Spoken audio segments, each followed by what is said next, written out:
Indonesia was rocked this August by some of its largest and most dramatic protests in years. From Java to Sulawesi, thousands took to the streets, angry over soaring taxes, political privilege, and broken promises. On August 13th in Pati, central Java, up to 100,000 people gathered after officials announced a 250% hike in land and building taxes. At first peaceful, the protest turned violent in self-defense against the police. Rocks, bottles, and even vegetables were hurled at police. Tear gas filled the air. Government buildings were stormed and a police truck was set ablaze. Dozens were injured, including a journalist, due to the police retaliation. The pressure worked, however. The tax hike was scrapped, and the region now faces investigation. Just 5 days after, on August 18th in Bone, South Sulawesi, several hundred residents staged another protest against a proposed 65 to 300% tax hike. Clashes broke out as protesters broke through police lines and hurled stones. Authorities quickly announced the hike would be postponed indefinitely. Later on August 25th, in Jakarta, thousands of students and youth marched on Parliament. Their anger was fueled by revelations of MPs' lavish salaries and housing perks, around 50 million rupiah a month in allowances.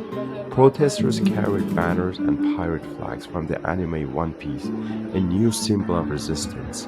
Riot police deployed 1,200 officers, firing tear gas and water cannons to push crowds back. No serious injuries were reported, but the protests shook the capital and forced Parliament Speaker to publicly respond.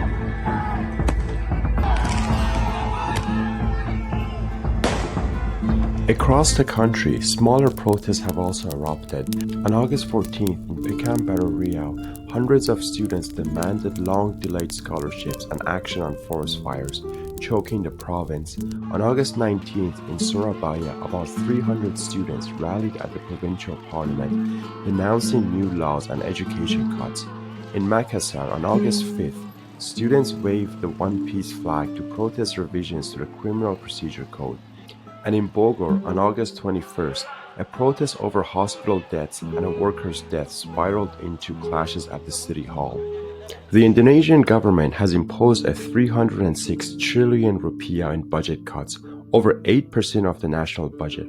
Under President Prabowo's austerity plan, local governments have tried to fill the gap by raising property taxes, sometimes by 400 to 1,000%. These extreme hikes have provoked the protests.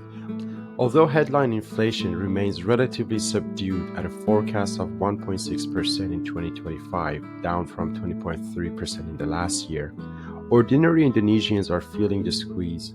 Consumer spending during Eid fell by 12.3%, while holiday travel has dropped 24%, reflecting strained household budgets.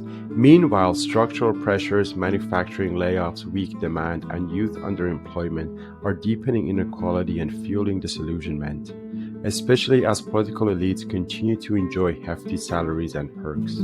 The recent weeks have shown a nation in motion. From tax revolts to student uprising, Indonesians are pushing back, demanding fairness, accountability, and a stronger voice in their democracy.